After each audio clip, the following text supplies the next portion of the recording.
नमस्कार दोस्तों, कैसे हैं आप। साथियों, वृक्षों और हरियाली का हमारे जीवन में बहुत ही महत्वपूर्ण योगदान रहा है। कुछ वृक्ष जैसे पीपल, नीम, बरगद, आंवला आदि ऐसे हैं जो हमारे स्वास्थ्य के लिए बहुत ही आवश्यक हैं, क्योंकि ये कार्बन डाइऑक्साइड अधिक मात्रा में लेते हैं और बदले में ऑक्सीजन अधिक देते हैं, जो हमारे स्वास्थ्य के लिए बहुत आवश्यक है। अब इन वृक्षों की जानकारी तो लगभग सभी को होती है, लेकिन क्या आपने कभी कल्प वृक्ष, पारिजात पुष्प वृक्ष को देखा है या इसके बारे में सुना है। कल्प वृक्ष के बारे में कहा जाता है कि इस वृक्ष के नीचे बैठकर ध्यान करने से, भगवान की स्तुति करने से व्यक्ति की इच्छा पूर्ति होती है। अब ऐसा अद्भुत वृक्ष आया कहाँ से, कैसे आया, इसके पीछे की क्या जानकारी है, आइए इसे जानते हैं। धार्मिक ग्रंथों में बताया गया है कि एक बार मुनि दुर्वासा अपने साथ अपने 60,000 शिष्यों को लेकर श्री राम जी के दर्शन के लिए अयोध्या जा रहे थे। मुनि दुर्वासा अयोध्या जाते समय रास्ते में ये विचार करते हुए चल रहे थे कि भगवान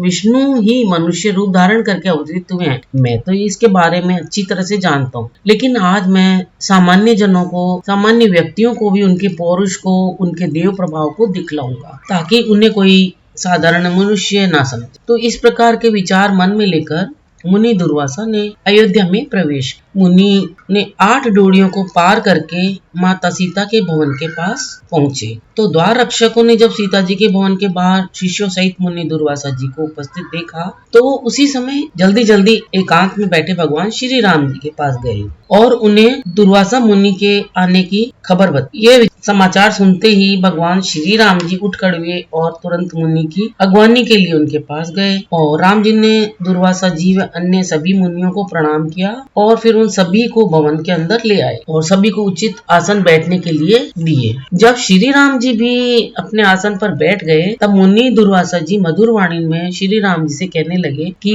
मैंने आज 1000 वर्ष तक जो व्रत उपवास किए हैं, उनका आज मुझे समापन करना है। तो मैं अब भोजन करना चाहता हूँ। आप मुझे और मेरे शिष्यों सहित भोजन प्रदान करें, लेकिन मेरी एक शर्त है कि जो भोजन हम करेंगे वह न अग्नि में पकाया हो, न मणि की सहायता से प्राप्त किया हो, न ही कामधेनु से प्राप्त हो। और दूसरी शर्त है कि भोजन हमें बिना देर किए हुए एक विशेष मुहूर्त के अंदर ही हमें प्राप्त हो जाना चाहिए और जो भोजन हो वह सभी मेरी इच्छा के अनुसार हो और विविध तरह के पकवानों वाला होना चाहिए। दुर्वासा मुनि ने एक और बात भगवान श्री राम जी से कही कि आप मुझे भगवान शिव की पूजा के लिए ऐसे पुष्प दीजिए जिसे कभी किसी मानवों द्वारा देखा न गया हो। मुनिवर दुर्वासा यह सब कहने के बाद राम जी से बोले कि राम, यदि आप ऐसा नहीं कर सकते हैं तो आप मुझे स्पष्ट रूप से कह दें कि हे मुनिवर, मैं ऐसा करने में असमर्थ हूँ और ऐसा कहकर आप हमें विदा कर दीजिए। दुर्वासा ऋषि की ऐसी बातें सुनकर रघुनंदन श्री राम जी मुस्कुरा उठे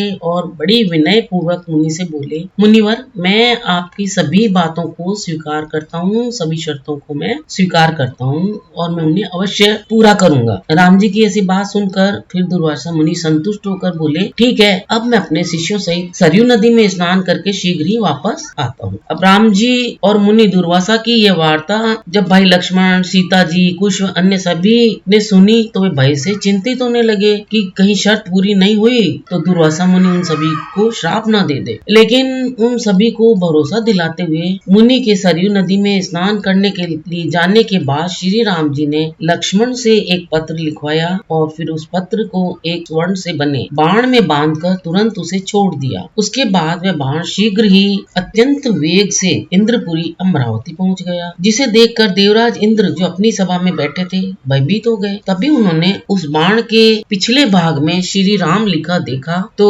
सोचा, अरे ये तो राम जी का पत्र है, और यह जानकर उसने उसे नमन करके खोला और सभी के समक्ष उसको पढ़ा। तो पत्र में लिखा था कि हे इंद्र, आप स्वर्गलोक में सुख पूर्वक रहें। आप मेरी ये बातें जाने, मैं आपसे एक वस्तु की याचना करता हूँ। उसके बाद वो शर्तें जो दुर्वासा जी ने राम जी के सामने रखी थी, उनका वर्णन उसमें लिखा हुआ था। वो पढ़ा इंद्रदेव ने। राम जी ने लिखा, मैंने दुर्वासा मुनि की दोनों शर्तें मान ली है, अतः आप मुझे समुद्र से उत्पन्न जो कल्प वृक्ष और पारिजात वृक्ष है वो बिना देरी किए हुई शीघ्र क्षण भर में आदर पूर्वक भिजवा दे। पत्र का संदेश पढ़ने के बाद इंद्र कल्प वृक्ष व पारिजात वृक्ष को लेकर देवताओं के साथ शीघ्र ही विमान में बैठकर होकर अयोध्या नगरिया पहुँचे। उसके बाद लक्ष्मण जी के साथ श्री राम के समक्ष जाकर इंद्रदेव ने उन्हें प्रणाम किया और फिर कल्प वृक्ष तथा पारिजात वृक्ष उन्हें समर्पित किया। अब नदी में स्नान करने के बाद जब दुर्वासा ऋषि अपने शिष्यों के साथ अयोध्या में राम जी के भवन में आ गए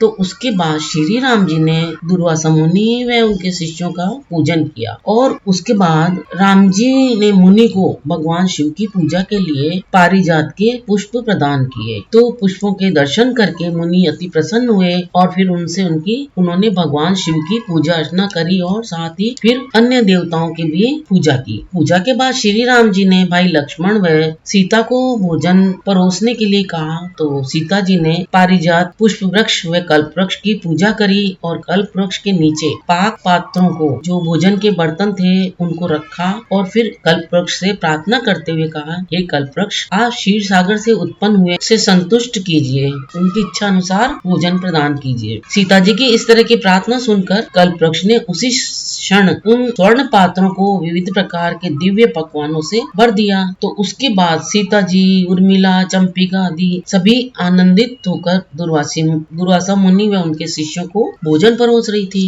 फिर श्री राम जी के बार बार भोजन ग्रहण करने की प्रार्थना करने पर संतुष्ट हुए दुर्वासा ऋषि ने अपने शिष्यों के साथ अपनी इच्छा के अनुसार सभी भोजन ग्रहण किए और फिर भोजन के बाद श्री राम जी से प्राप्त तांबुल और दक्षिणा भी ग्रहण करी। इसके बाद दुर्वासा मुनि अति प्रसन्न होकर श्री राम जी का स्तवन करने लगे, उनकी प्रशंसा करने लगे। हे प्रभु श्री राम, आपसे मैंने ऐसी दुर्लभ शर्त की और आपने उन कठिन शर्तों को पूरा करते हुए मुझे संतुष्ट किया। आज जो काम संसार में मनुष्यों के लिए तो दुर्लभ है, आपने वह किया। इस तरह बार बार स्तुति करके प्रभु श्री राम को प्रणाम करके उनकी आज्ञा पाकर दुर्वासा मुनि प्रसन्नचित्त होकर अपने शिष्यों के बाद अपने आश्रम को लौट गए। उसके बाद श्री राम जी ने आए हुए उन सभी देवताओं से कहा, हे देवों, आप लोग अब इन दोनों वृक्षों को लेकर देवलोक पधारे। तब देव गुरु श्री बृहस्पति जी बोले, हे प्रभु, आप जब तक इस भूलोक में स्थित रहेंगे तब तक ये दोनों वृक्ष, श्रेष्ठ वृक्ष कल्प वृक्ष और पारिजात पुष्प वृक्ष अयोध्या में ही विराजमान रहेंगे। इसके बाद इंद्र